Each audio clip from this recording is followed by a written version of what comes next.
ଜଗନ୍ନାଥ ସାଙ୍ଗମାନେ, ଆଜିର ଏହି ନୂଆ ଭିଡ଼ିଓକୁ ଆପଣମାନଙ୍କୁ ସ୍ୱାଗତ। ଆଜି ଆମେ ଶିଖିବା କେମିତି ପରସେଣ୍ଟେଜ ବାହାର କରାଯାଏ। ତ ଚାଲନ୍ତୁ ଆମେ ଗୋଟେ ଏକ୍ଜାମ୍ପଲ ନେବା। ମନେକର ଆମର ଫୁଲ ମାର୍କ ପରୀକ୍ଷା ଗୋଟେ ହେଇଛି 600 ମାର୍କର। ମନେକର ତମେ ରଖିଛ 390 ମାର୍କ, ତ କେତେ ପରସେଣ୍ଟ ହେଲା କେମିତି ବାହାର କରିବ? ମନେକର ଆମର ଫୁଲ ମାର୍କ 600, ଆମେ ରଖିଛନ୍ତି 390, କେମିତି ବାହାର କରିବା କେତେ ପରସେଣ୍ଟ ରହିଲା?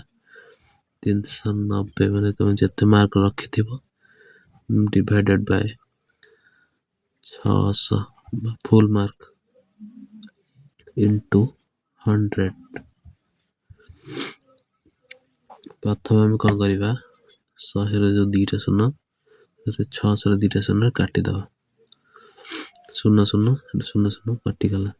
ଯେଉଁ 6 ଥିଲା, 6 କେ 6, ଏଠି 636, 39 ଥିଲା, 36 ପଡ଼ିଲା ହେଲା 3, 3 0 30, 6 5 30।